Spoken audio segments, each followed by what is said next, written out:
Good morning, guys. Now again we are continuing with the topic from where we left off, which was magnetization of matter. Right, so we derived two small equations, which is very important in that concept. Remember, it was B net, or net magnetic field, which is experienced by any object when it is kept in an external magnetic field, is equal to B naught or BO, which is external field which you are applying, plus internal field which arises in that material. Which material? Para and ferro, right? And then we derived in an equation, in place of equal to I am putting proportional, right? Proportional to means the external magnetic field depends upon the intensity of magnetic field which I am applying, right? And as H, and internal magnetic field depends or is equivalent to how much magnetization happened, right? So magnetization intensity. In order to remove this proportional value, we are putting a constant mu naught, so that the equation becomes, I'm just rearranging, I plus H. So B net is equal to mu naught I plus H. This was the first equation, right? Similarly, we term that how much is the applied magnetic field's strength, that much will be the increase in magnetization of that material. So I is proportional to H. Then we introduce a term, right? Sorry, zeta or chi. I is equal to zeta into H. So this is my second equation. These two equations we learned in the previous video, which is very important, guys. Now we are going to change the same equation. Now what happens is, if I put this value here, right? I is equal to zeta H, I'm going to zeta, right? I'm going to put this value in this previous equation. So B net can be written as mu naught. In place of I am writing this value plus H. So H is common. So B net can be also written as, see, there is a series of equation, guys. Mu 0, sorry, zeta plus 1 or 1 plus zeta H. I'm just rearranging. B net is equal to mu 0, 1 plus zeta H. This is my third equation. These are not rearranged. The only two equations are required. From this we can create a lot of them. Right, now we are going to have a condition. Suppose I'm going to apply a magnetizing field B or B naught. Let's say it is B naught. Right. And after three equations, now we are going to consider a little bit changed one. Suppose there is no material, that is, we give magnetic field of H intensity to a vacuum condition. That is no material, guys. So nothing to magnetize. So at that condition, it was found that, so I is 0, nothing to magnetize means intensity of magnetization is there, but no magnetization happened. So magnetization vector I is equal to 0. So in the previous equation, place of B net, I am going to write 0 or O to indicate that now the magnetic field is provided to a vacuum condition without any material, right? That means B naught becomes mu naught, right, into I plus H, right? That was the equation I wrote before. This I becomes 0, means the equation is mu naught H, right? So B naught is equal to mu naught H is the magnetic field when there is no material present, right? And we provide a magnetic intensity H, right? Then B naught, that is the magnetic field when there is vacuum or no material present, B naught is equal to mu naught, that is permeability of that free space or air into H intensity which I have provided. Now similarly, can't I write Bm? Then when medium is present, then mu naught, in place of mu naught, I will have to write the permeability of the medium into H intensity which I have provided, right? So magnetic field when there is no medium, when there is medium. Medium means any object which I am keeping, there is no object, that is vacuum, right? Similarly, we have written, so B net, right, as the third equation, I believe. So we wrote the equation mu naught plus chi into H. That was the third equation. I hope you remember this.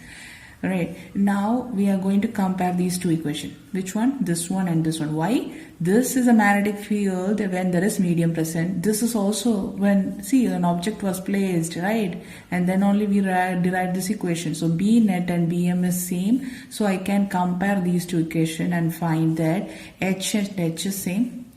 Right, that means mu M should be equal to mu naught into 1 plus chi, or this much is clear, right? Right, so sometimes you might be hearing me writing or pronouncing this one as theta, and sometimes it is chi. This actual pronunciation is chi, the C-H-I, right? But sometimes it is it is written or told as theta, but we will go by chi, right? So actual pronunciation is chi. Pronunciation, it is still written as K-A-I. So the spelling is C-H-I. Okay, I just wanted to confirm it, guys. So from here I will talk it as chi itself. So the next term which you have to learn is relative permeability. What it is? Relative permeability. That is mu R. And that is equal to relative. It is relative density. You are relating the density of a material with water. That is, or you remember, related density of a medium by density of water. Similarly, here what is the reference in place of water? It will be permeability of air or vacuum, and you are relating it with what? Medium's permeability, right? So this is what relative permeability is.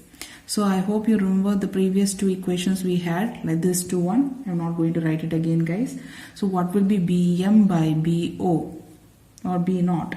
It will be HH goes off, right? So there will be only mu m by mu naught, right? So mu m by mu naught, I just wrote it as mu r, so I write it here. So what is Bm by B naught? That is mu r. So there is a relation like that also. Bm by B naught is also equal to mu r. Mu r is also equal to mu m by mu naught, right? These two equations. Clear? So that means if you introduce, if you don't understand, I can write it in this form also. Bm is equal to mu r into B naught. So which is larger? Bm, right? B naught is less.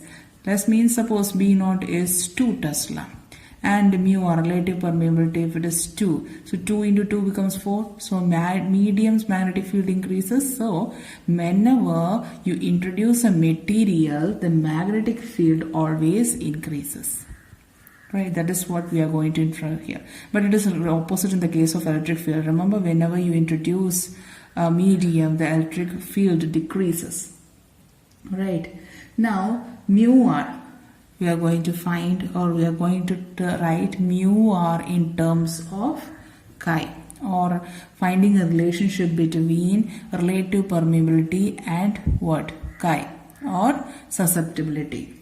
So we just written or wrote an equation, mu r is equal to mu m by mu naught, right? So you have also written this formula, that is mu m is equal to mu naught into 1 plus chi. So I am going to bring mu naught in the denominator side, so that it becomes mu m by mu naught is equal to 1 plus chi. Now what is mu m by mu naught? We just wrote it as mu m by mu naught is mu r. So that means mu r is equal to 1 plus chi. So that is the relationship between relative permeability and susceptibility. Clear? Right. Now we are going to have a classification of substances on basis of this value. That is in the basis of what? Chi and mu r. So that is what and all is the nature of three materials: diamagnetic, paramagnetic and ferromagnetic materials. How I can just understand, or how by just noting the value of susceptibility and relative permeability, I can just say whether that material is ferro, dia and para. Right, I can recognize the material. So first, so I hope you understood classification. Is by we are using the values of chi and mu r, we are going to classify the materials. Now first, how can I say whether an object is diamagnetic or not? Diamagnetic substances. Right, so we just have a small idea of diamagnetism. It is taken first, but I will just brush it up, guys. So what happens in diamagnet? All the electrons of an atom in a diamagnetic substance or a magnetic material, those moments add up so that the net magnetic moment of the atom is equal to 0. Right, there is no magnetic moment in the case of diamagnet. That means, see guys, it's if you consider an object as a diamagnetic object, each, I hope, paired electrons and unpaired electrons I told you. Each electron, see, this is having a magnetic moment in this direction, means this electron will be having a magnetic moment in opposite direction. So single atom has 2 electrons and both of them are in opposite moments, means each atom will have 0 magnetic moment. That means there is no atomic dipole. There is no atomic dipole. Right, so those type of object is known as diamagnetic substance, remember, or this type of magnetization is known as diamagnetization, and the example nitrogen, water, NaCl, copper, etc. are diamagnetic substances. Now what happens when we consider a diamagnetic object is provided with an external magnetic field? Right. So before we classify the diamagnetic substance explicitly, what happens whenever any object, whether it can be diamagnetic, ferro or para, what happens with the application of external magnetic field in any sample? So two cases. Let's not write A, I will write it as 1. 2 cases happens. One is atomic dipole align. Right, align means they give a proper direction with the applied magnetic field. That is the first, any substance. I am not talking about diamagnetic substance, guys. For any substance, if you are giving an external magnetic field, majorly 2 processes happens. One is atomic dipole will be aligning, and the second is induced dipoles. Right. In any substance, right, we will be having an induced dipole moment, and this induced dipoles which are produced inside that induced dipole means initially random arrangement. I hope you remember, you applied a magnetic field, they get a proper direction, means there will be a dipole, that is known as induced dipoles. So these induced dipoles always oppose the cause producing it, and right, this induced dipole is having this direction, means if suppose the induced dipoles are in this direction, means I applied this field, means they always oppose the cause producing it. They oppose the cause producing it. This we will learn in the next chapter, guys, and this is known as Lenz's law. This Lenz's law, which you will learn in the next chapter. I'm just giving, and this effect is very small, right, in this case, but I just wanted to make you understand. So let's move on with the first case, which were we discussing about? We were discussing about diamagnetic substance. So let's take these 2 points. In diamagnetic substance, I just said there is no atomic dipole. So the first process of atomic dipoles aligned with the magnetic field never happens in the case of a diamagnetic substance, because there is no atomic dipoles at all. So what alignment? No alignment case comes. Right, so there is no atomic dipoles. So the first scenario is useless, right? But the second scenario can occur, that is the dipoles can be induced, right? And see, this is our diamagnetic object, and I am providing magnetic field, right? And this, see, it is opposing the cause producing it, means the dipoles will be in this direction, this induced dipoles, right? That means the induced dipoles inside, that is the nature of diamagnetic substance. It opposes the cause producing it, right? That means what happens in the case of diamagnetic substances, it is weakly repelled by or repelled in external magnetic field. That is an important point, guys. First is, doesn't have any atomic dipoles aligned, right, with magnetic field, because no atomic dipole is there. But induced inside, see, what do you mean by atomic dipole? Single atom, right? This is multiple atoms, guys, not a single atom. Multiple atoms are aligned here. So this induced dipoles, which is due to the applied magnetic field, is in the opposite direction as that of the applied magnetic field. That's the reason because of which they are weakly repelled, means, you see, they are repelling. So they are weakly repelling the external magnetic field.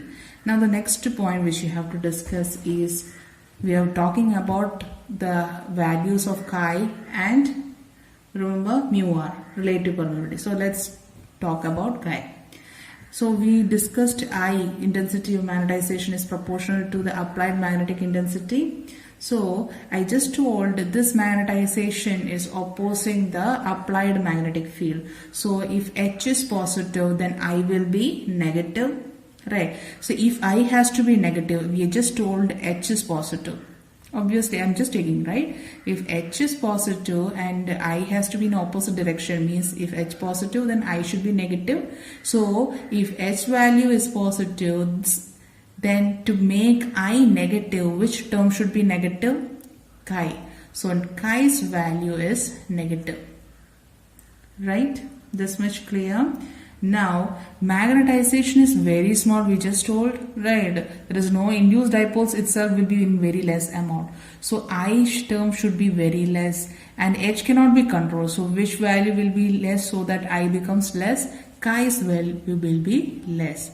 So chi is a negative and a very small value in the case of what? Diamagnetic substance. So that means, and its range of chi is from minus 10 to 10 to the power minus 3 to minus 10 to the power minus 9. So if you find a range of values, if you are given that the chi is having the range between these two values, then we can say whether that object is diamagnetic in nature, right? Whereas there is another thing, superconductor, right? Superconductor, if you see when chi is equal to minus 1, you can suddenly say that is a superconductor. It's something good to know thing. Right. Now the next point we will talk about chi. Then the next term which we are going to deal with is relative permeability. So mu r. So what is the relationship between mu r and chi? We just wrote it as mu r is equal to 1 plus chi. Previously I have written, guys. Please go through it. And we just told that chi is negative and its value is very less. So 1 minus value has to come. So mu r will be less than 1 value. Right, so mu r is slightly less than 1, not equal to, you can write it as less than 1, right? Slightly less, right? Now, what happens if I keep a diamagnetic object in a non-uniform magnetic field? So when a diamagnetic substance is kept in a strong magnetic field, and there are two regions. Non-uniform means in some regions it will be strong magnetic field, in some regions it will be very low magnetic field. So diamagnetic substance repels, right? It repels the magnetic field. So it always moves from strong magnetic, because there will be maximum position in strong magnetic field. So it always moves from stronger magnetic field to weaker magnetic field. Clear? Similar, strong to weak. Right. Now the next point is, what is the magnetic field lines? How it will be looked at. This is something which is usually asked in examination, guys. So if this is my diamagnetic substance, so any magnetic line, so let's say for first magnetic line I'm just passing it through. Similarly, a magnetic line comes. That means field is coming, right? So it weakly opposes. So opposing means the magnetic field lines has to be like this, opposing. So this is how the magnetic field lines will look when you keep a diamagnetic substance inside it. It's just like an envelope. Clear? Now we are going to discuss the second material, that is P, that is, oh, it's not visible, paramagnetic substances. This is all a theory, guys, so you just have to listen, no other way. So what is the case of paramagnetic substance? When you have, so I hope you remember two scenarios we have to deal. What is happening? We have to compare these two terms here. So what is a paramagnetic substance? Paramagnetic substance, neutral condition, right? Is when there is no applied magnetic field, all the dipoles, atomic dipoles are in random motion or random direction, so that the net magnetic moment is equal to 0, right? Is equal to 0, right? But net magnetic moment as a whole, that is when you consider a single volume, guys, right? That means if you consider the entire thing, if you consider single volume condition, so if this is in this direction, some other magnetic moment will be in this direction, so that the net magnetic field is equal to 0, right? But listen, in an atom, this is for a particular volume, right? For one atom, if you are considering, see, one substance will be made up of millions and millions of atoms. So I'm considering only one atom. Here, see, one atom itself doesn't have any dipole. In the case of diamagnet, one atom, helium is one atom. So one substance, if I'm getting a pouch of helium gas, that pouch will be having millions and millions of atoms, right? So in single atom itself doesn't have any dipole. Right. Now this is not the scenario in the case of paramagnetic substance. Paramagnetic substance, each atom, right? Each atom has dipole moment. So there is what? Atomic dipole. There is atomic. So in single atom that will be unpaired electrons. So there is what? Atomic dipole. See, suppose I'm just taking an example. Lithium, let's say. Lithium. So 3 electrons we are considering, 2 of them are paired, 1 is lone, right?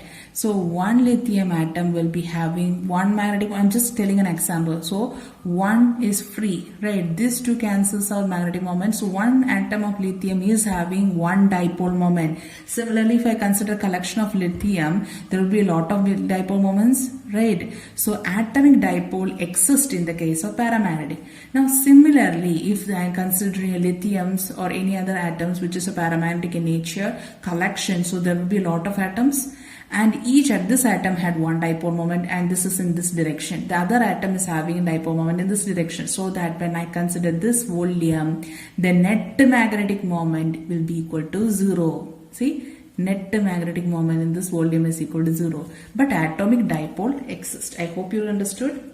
Now, what happens when I apply an external magnetic field? Thus, this volumes, the arrangement was in random motion itself. So now the atomic dipoles or dipoles of each atom align in a particular direction, and this is in particular direction, and that means if suppose this dipole was in this direction and I applied a magnetic field, it rotated like this. So that means I can say torque was applied and it aligned in the same direction as that of the applied magnet. This is my applied magnetic field. This is the dipole. It arranged in a particular side direction, so that now the net magnetic moment is not equal to 0 for any volume. Clear? That means when they are weakly, see, they are arranged in the same way, right? This is my applied magnetic field. This is the arrangement of dipoles. So there will be a slight attraction in the external magnetic field. But see guys, it's just the theory. They don't move in a straight parallel way. There will be some misalignment also. I'm just telling. So similarly, the next point we will have to deal with what? The magnetic susceptibility. So magnetic susceptibility was found very small value, but in positive. It is in the same direction, right? The previous diamagnetic, it was in opposite direction, right? It moves from stronger to weak, right? So chi initially we took it as what value? Negative. So now it is positive, and it's a very, very small value. The next term which you have to deal with in the case of paramagnetic is what? Magnetic permeability, that is mu r, and mu r is 1 plus, right, chi. So it will be 1 plus chi, and chi is a positive value, means 1 plus some positive, even if it is positive 0.5. So the value mu r is a slightly greater than 1. For diamagnetic was slightly less than 1. Right? Now what happens when I keep a diamagnetic substance in a non-uniform external magnetic field? They always move from the opposite as that of the dia. Dia moved from strong to weak, right? Whereas para moves from opposite. It moves from weak to strong. Right, and in basis of that we can even draw the magnetic field lines. So it is in this way. See, it attracts the magnetic field lines towards it. This is a diagram for magnetic field lines, right? In the case of our what type? Paramagnetic substance. Now there is an extra topic which you have to cover in the case of para, which is Curie's temperature. So magnetization of paramagnetic substance, it was found that it is inversely proportional to temperature. That is, see, when the temperature increases, right? So this is our paramagnetic substance, and there was atomic dipoles in random motion. When you increase the temperature, the random motion increases, right? So when the random motion increases, the magnetization decrease, because magnetization, if we want to increase the magnetization, all the dipoles should be in the single direction. But when you increase the temperature, the motion is in the different direction, so magnetization decreases. So it was found that this magnetization, right, not rhyme, magnetization of an object or paramagnetic substance is inversely proportional to temperature. It's proportional. Now, and also I know that intensity of magnetization increases with the application of magnetic field. So in place of directly proportional term, I can write B. Right, I am writing B naught because suppose I am not considering material. Right. Now, or air I am considering. In the place of material, I am considering air. Right. So in order to remove this proportionality, I am going to introduce a constant term called C. Right. This is called Curie's constant.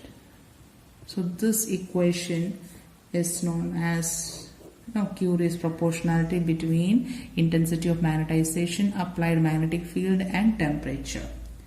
Right. Now similarly, we just wrote before, that is I is equal to chi into H, and we know that B naught is equal to mu naught into H. Both of the equation I have written.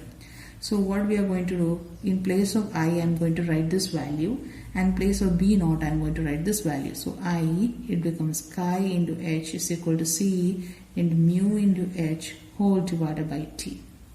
So cancel the H terms, you will get a particular equation relating between chi C mu naught by T, and this particular equation is known as Curie's law,